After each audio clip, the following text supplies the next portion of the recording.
సమాజం, ఒక అభివృద్ధి ఉన్న సమాజం, అందరికీ నిలబడే ఒక సమాజం కావాలి. కానీ మనకి 2019 నుంచి మనం ఏదైనా మాట్లాడదామంటే దాడులు, దోపిడీలు, ఏదైనా అడిగితే బూతులు, ఇలాంటి ప్రభుత్వాలు, 3 కబ్జాలు, 6 సెటిల్మెంట్లు ప్రభుత్వం ఇది మారాలి. ఇది మారాలని మనస్ఫూర్తిగా నేను ఆకాంక్షించాను. ఆ విధంగానే వైసీపీ వ్యతిరేక ఓటు చీలకూడదు. అలాగే ఇక్కడ అల్లూరి సీతారామరాజు గారి విగ్రహం ఉంది. ఒకటే, మన రాజ్యాన్ని, మన ప్రజల్ని రక్షించుకోవాలంటే అందరం ఏకమవ్వాల్సిన అవసరం ఉంది. కులాలకి, మతాలకి, ప్రాంతాలకి అతీతంగా మనకి ఏకమవ్వాల్సిన అవసరం ఉంది.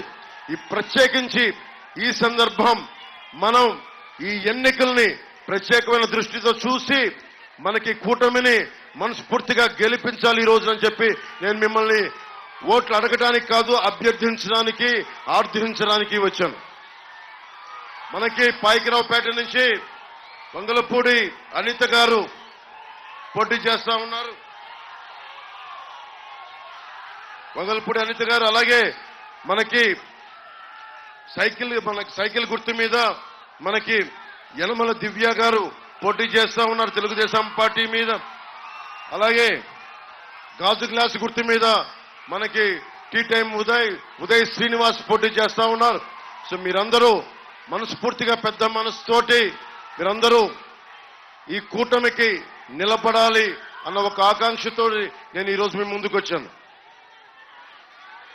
అలాగే వేదిక పైన తుమ్మల రామస్వామి గారికి, తోటా సుధీర్ గారికి, చోటిశెట్టి గణేష్ గారికి, మధు వీరేష్ గారికి మనస్ఫూర్తిగా నా హృదయపూర్వక నమస్కారాలు, ధన్యవాదాలు.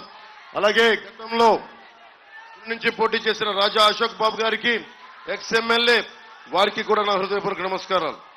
చెలుకూరి రామ్ కుమార్ గారు, కాకినాడ పార్లమెంట్ ప్రెసిడెంట్ బీజేపీ, వెలుగుల గోపాలకృష్ణ గారికి కూడా తుని ఇన్ఛార్జ్, వారికి కూడా నా హృదయపూర్వక నమస్కారం.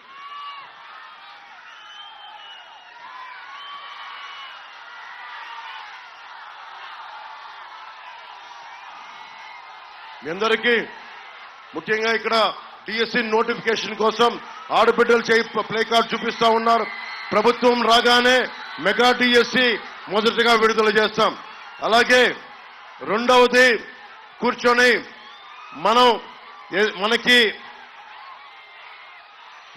మనకి సిపిఎస్ గురించి, మనకి ఉద్యోగుల భద్రత కోసం, వారికి కాంట్రిబ్యూటరీ పెన్షన్ స్కీమ్ కోసం సంవత్సరం లోపు ఒక పరిష్కార మార్గం వెతికి ఉద్యోగులకి భద్రత కల్పించే భవిష్యత్తును తీసుకొస్తాం.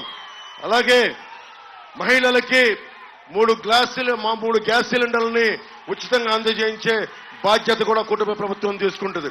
నిరుద్యోగులకి 3,000 నిరుద్యోగ భృతి, అలాగే 20 లక్షల ఉద్యోగాలు, సంవత్సరానికి 4 లక్షల ఉద్యోగాలు చొప్పున 20 లక్షల ఉద్యోగాలు కూటమి ప్రభుత్వం సృష్టించాలని చాలా బలంగా కట్టుదిట్టమైన నిర్ణయం తీసుకున్నాం. అలాగే ముఖ్యంగా మత్స్యకారులకి జీవో 217 రద్దు, అలాగే వారి కోసం 20,000 మనకి సెలవు దినాల్లో మనకి వేతనంగా వారికి ఇస్తున్నాం. అలాగే మనకి దివీ సమస్య ఇక్కడ ఈ గ్రామంలో చాలా బలంగా ఉంది. మన తుని నియోజకవర్గంలో మత్స్యకారులు ఇబ్బంది పడతా ఉన్నారు. కాలుష్యం ఉందనేది పోయినసారి కూడా నేను వచ్చాను. తొండంగి మండలం ఇవన్నీ నేను తిరిగాను. ఆ రోజున వైఎస్ జగన్ వచ్చి దివీస్ ని బంగాళాఖాతంలో కలిపేస్తామని చెప్పి మళ్ళీ ఈ రోజున దివీస్ ని ప్రారంభించారు. సమస్య అంతా ఎక్కడుందంటే, ఒకవేళ వచ్చి ఇలాంటి పొల్యూషన్ అన్ని కూర్చొని శుద్ధి చేయకుండా నీళ్లలో కలిపేస్తే మత్స్యకారుల జీవనోపాధికి దెబ్బ కలుగుద్ది అని ఒక భయం ఉంది. నేను మీకు మాటిస్తున్నాను, మనకి జనసేనది పర్యావరణాన్ని పరిరక్షించే అభివృద్ధి ప్రస్థానం. అలాంటి పర్యావరణం కోసం నేను మాటిస్తున్నాను. ప్రత్యేకించి ఇక్కడ దివీస్ ల్యాబొరేటరీస్ కనుక దివీస్ కెమికల్ కానీ ఏదైనా సరే ఇక్కడ ఉన్న మనకి ఈ ఫ్యాక్టరీస్ కాలుష్యాన్ని శుద్ధి చేయకుండా సముద్రంలో కనుక విడుదల చేస్తే మత్స్యకారుల జీవితాలకి ఇబ్బంది కలిగిన, కాలుష్యం వల్ల ప్రజలకు ఇబ్బంది కలిగిన నేను ముందుండి, పవన్ కళ్యాణ్ ముందుండి, జనసేన ముందుండి తెలుగుదేశం ముందుండి, భారతీయ జనతా పార్టీ ముందుండి, మేము ముందుండి కాలుష్యాన్ని, మీ జీవితాలని నాశనం చేయకుండా చూసుకునే బాధ్యత మాది.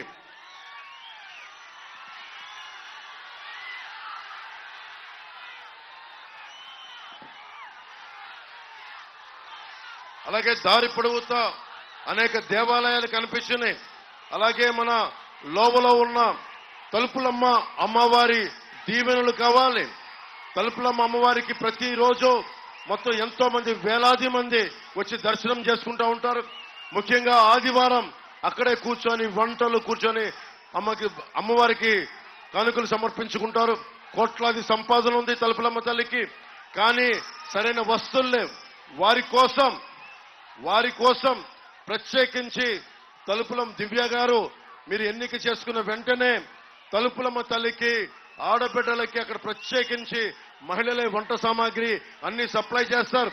వారికి అండగా ఉండే ప్రత్యేకమైన షెడ్లు కానీ, మనకి వసతులు కానీ కూటమి ప్రభుత్వం దివ్య గారి నాయకత్వంలో, అలాగే ఉదయ్ శ్రీనివాస్ గారి నాయకత్వంలో జరిగేలా ముందుకు తీసుకెళ్తాం. అలాగే తుని నుంచి మనకి దగ్గరున్న విశాఖపట్నానికి లోకల్ ట్రైన్ అవసరం ఉందని చాలా డిమాండ్ ఉంది. మీరు గాజు గ్లాస్ గుర్తు మీద మీరు ఉదయ్ శ్రీనివాస్ గారిని బలమైన మెజారిటీతో గెలిపించండి. లోకల్ ట్రైన్ రావడం కోసం ఆయన మనస్ఫూర్తిగా ఆయన చేత భుజం పట్టుకొని కృషి చేయించే బాధ్యత జనసేన తీసుకుంటుంది.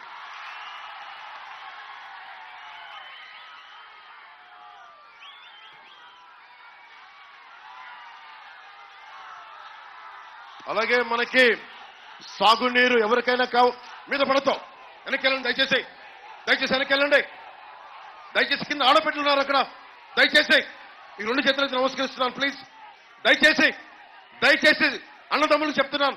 దయచేసి ఆడపిల్లలు నలిగిపోతున్నారు. దయచేసి ప్లీజ్ రెండు చేతులైతే నమస్కరిస్తున్నాను. మీకు రెండు చేతులైతే నమస్కరిస్తున్నాను. దయచేసి మీద పడద్దు. మన ఇంట్లో ఆడబిడ్డలు నలిగిపోతారు. మెగా డిఎస్సి చెప్పానమ్మా, మీ ప్లే కార్డు గురించే చెప్పా. రాగానే మెగా డిఎస్సి మీదే మొదటి సంతకం, మొదటి ఫైల్ కదులుతుంది. మీకు ఆ మాట ఇస్తున్నాను. మీకు అలాగే మనకి తునిలో 100 చెరువులుంటే స్థానిక మనకి R&B మంత్రి దాడిశెట్టి రాజా గారు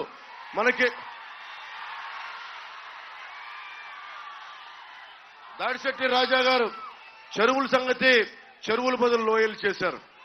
ఎక్కడికి వెళ్ళినా నది ఇసుక, సముద్రపు ఇసుక ఎక్కడ పెట్టినా గుంతలైపోయినాయి. ఎక్కడ చూసినా సరే R&B మినిస్టర్ ఆయన, కానీ గోతులు, రోడ్లంతా గోతులు. ఎక్కడ చూసినా సరే ఏదైనా అడిగితే నోట్లోంచి బూతులు, ఏదైనా మాట్లాడితే దాడులు, ఏమైనా అడిగితే దోపిడీలు.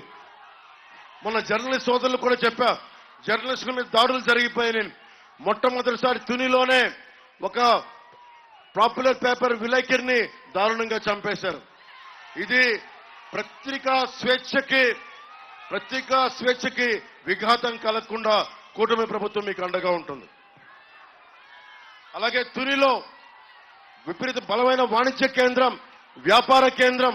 ఇలాంటి తునిలో ఉన్న మార్కెట్ యార్డుకి నిర్వహణ సరిగ్గా లేదు. విశ్రాంతి గదులు లేవు. యార్డులు అభివృద్ధి చేయాలి. తాగునీరు, విశ్రాంతి హాలు సౌకర్యాలు కావాలని ఉంది. మీరు యనమల దివ్య గారిని మనస్ఫూర్తిగా జనసేన మద్దతుదారులు, జన సైనికులు అందరూ అండగా ఉండండి. మార్కెట్ యార్డు తాలూకు అవసరాలని, విశ్రాంతి గదులని, తాగునీరు, ఏ సౌకర్యాలు కావాలో అవన్నీ కల్పించే బాధ్యత తీసుకుంటాం.